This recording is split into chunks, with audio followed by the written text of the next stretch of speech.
The following segment is sponsored by Martin, Harding, and Mazzotti.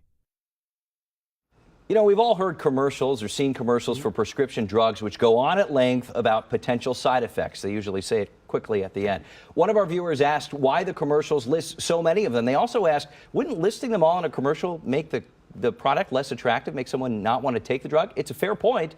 Here to break it down for us today, Rosemary Bogdan and Martin Harding and Mazzotti. She's here to answer the question. So, Rosemary, why are all of those side effects listed? Well, the viewer's question is a good one because it doesn't, why would you list all these negative side effects of the drug? Well, the reason is because of the law regarding failure to warn.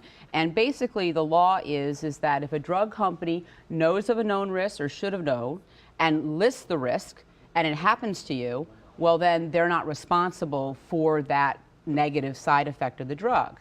Basically, you know what you're getting into before you take Right, that's the duty they have, is to warn of the side effects. What if a company doesn't do that and something comes up? Well, if a company doesn't do that and the patient can show that they knew of the risk or they should have known of the risk and failed to warn, then they can be held responsible. Wow. So if I'm a customer, and there's so many different medications out there, Yeah.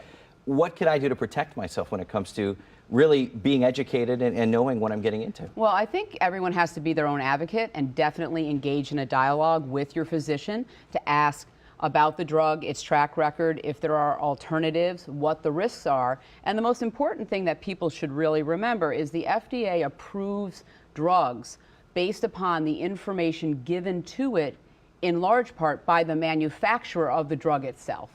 So with new drugs, one should be particularly careful and definitely engage in an educated discussion with their physician and ask a lot of questions. Especially for a drug that you might see a lot of commercials for, it's just hit the market. You're saying the information might not be there, or it's at least you have to be educated. You have to be educated, and just remember the FDA is approving it based upon the information given to it by the manufacturer. The manufacturer of the drug is the one that tests it. Wow. And provides it to the FDA. Interesting stuff. Yeah. All right, Rosemary, thanks so much. Pleasure to be here.